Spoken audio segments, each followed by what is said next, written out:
YouTube के सभी दर्शकों को मेरा नमस्कार। आप सभी को राधे राधे, जय श्री कृष्ण। पाठ 20 स्वास्थ्य का रहस्य, हिंदी सप्ताह 27 दिवस 4 में आप सभी का स्वागत है। जो बच्चे चैनल पर नए हैं वो चैनल को सब्सक्राइब करें और कमेंट बॉक्स में अपना नाम लिखें कि आप हमारी वीडियो मध्य प्रदेश के किस जिले या तहसील से देख रहे हैं। पाठ की शुरुआत में आपको मौखिक चर्चा के लिए कुछ प्रश्न मिलते हैं। औषधीय पौधे कहाँ पर मिलते होंगे? औषधीय पौधे, देखो पौधे लिखा है तो जहाँ पर भी पौधे खड़े हों वे औषधीय पौधे हैं। अक्सर आपको जंगल में, पहाड़ी क्षेत्रों में इस प्रकार के पौधे देखने को मिलते हैं। हर पौधा किसी न किसी के काम आता है ना, तो कहीं भी आपको मिल सकते हैं। जंगल और पहाड़ी क्षेत्रों में थोड़े ज़्यादा मिलेंगे। खेतों के आसपास, पहाड़ी क्षेत्रों में गाय जंगल में क्या क्या खाती होगी? आप जानते हो, घास खाती है, कुछ पेड़ों के पत्ते भी खा सकती है, बेल वगैरह भी खा लेती होगी। गाय का दूध स्वास्थ्य के लिए अच्छा होता है, क्यों? वैज्ञानिक रूप से गाय का दूध में थोड़ा सा वसा कम होता है, जबकि भैंस के दूध में वसा ज़्यादा होता है। ठीक है, अन्य पशुओं में के दूध में भी वसा होता है। तो गाय का दूध जल्दी पच जाता है, लोगों के पेट में जा कर के पाचक होता है, जल्दी पच जाता है, इसलिए गाय के दूध को स्वास्थ्य के लिए अच्छा माना जाता है। पठन बोध है, पाठ्य पुस्तक से आपको पेज क्रमांक 122 पढ़ना है। अब इसी पाठ्यांश को आप पढ़ोगे तो इन प्रश्नों के उत्तर आपको मिल जाएंगे। 120 पेज नंबर पढ़ोगे तो उसमें से आपको त वर्ड जिसका अंतिम है उन शब्दों को लिखना है। जैसे खेत, मेहनत, मेहनत में त अंतिम आ रहा है, व्यक्ति, नहाता, उठता, करता, रहता, इस तरीके से कुछ शब्द आप स्वयं ढूंढें और यहां पर लिखें। प्रश्न क्रमांक 2, पढ़े गए पाठ्यांश में से खोजकर। इसी 120 पेज नंबर पर आपको ये शब्द भी मिल जाएंगे। च और र, चारा शब्द मिल जाएगा। खे और द से खेल कूद शब्द मिल जाएगा। ने और मत नियमित शब्द मिल जाएगा। प्रतिदिन शब्द मिल जाएगा। इसी तरीके से इन दो शब्दों को भी आप ढूंढ करके लिखें। ठीक है प्यारे बच्चों, ये दो, ये और ये। प्रश्न क्रमांक 3, पाठ्यांश से खोजकर निम्न वाक्यों को पूर्ण कीजिए। खेत में, इस वाक्य को आप देखोगे तो पूरा वाक्य इस तरीके से है। खेत में हल चला था, कोई घर में खाना बना रही थी। हल चला रहा था, रहा आएगा बेटा, देखना एक बार पूरे वाक्य को इस तरीके से। प्रश्न क्रमांक 4, गांव की स्त्रियां पुरुषों से किस बात में कम नहीं हैं?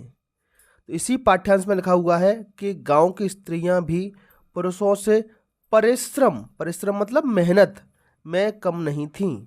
ठीक, बाद पूर्ण विराम लगाएं। शब्द वाक्य पठन लेखन में सही जोड़ियां आपको मिलानी हैं। पूरे वाक्य के लिए एक शब्द में उत्तर देना है। जो जन्म से अंधा हो उसको जन्मांध कहते हैं। जन्मांध, जन्म से अंधा। जिसका जन्म न हुआ हो, अजन्मा। देखो, जन्मा में अ उपसर्ग लगा दीजिए आप, और अ लगाने से शब्द विलोम बन जाता है, तो अजन्मा। बहुत डरने वाला डरपोक, तप करने वाला तपस्वी। इस प्रकार के तपस्वी वर्तमान में उत्तर प्रदेश के प्रयागराज में एक मेला चल रहा है, बहुत बड़ा कुंभ मेला। तो इसमें बहुत सारे तपस्वी, नागा, साधु आपको मिल जाएंगे।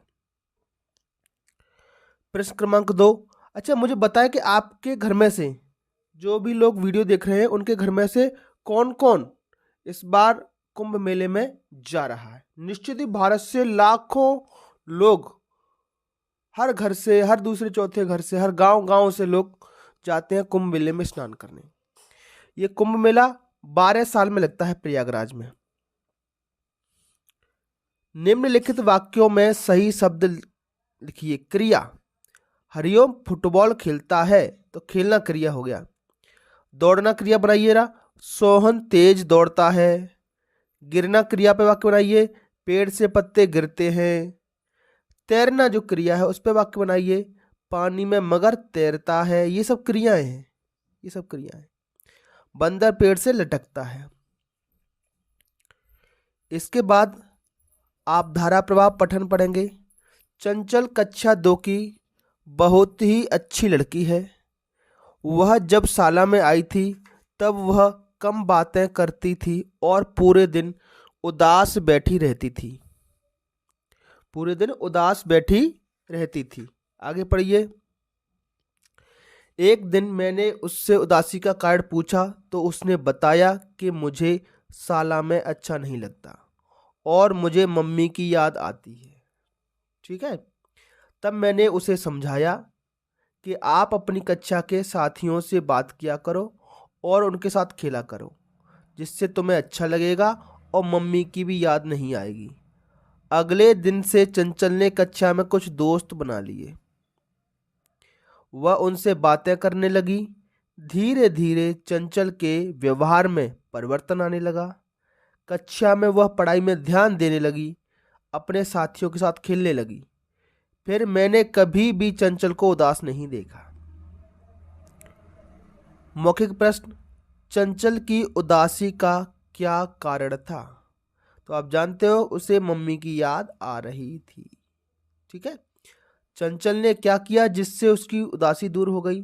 तो चंचल में कक्षा में कुछ दोस्त बना लिए। अब दोस्तों से बातें करती कि उनके साथ खेलती तो उसका मन लग गया। तो ऐसे ही अगर आपका स्कूल में मन नहीं लगता है तो आप अपने दोस्त बनाएं। यहाँ से इस स्कूल से आप हाई स्कूल में जाओगे या मिडिल स्कूल में जाओगे, वहाँ भी नया वातावरण मिलेगा।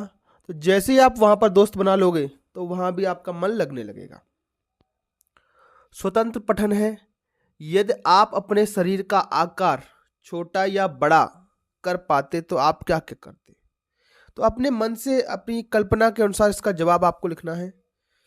मान लो आपके शरीर का आकार बड़ा हो जाए तो हम बड़े आकार के होकर लोगों की मदद करते, भारी वजन उठाने में उनकी मदद करते, रसोई घर में टांड से सामान उठाकर माँ की मदद करते, है ना।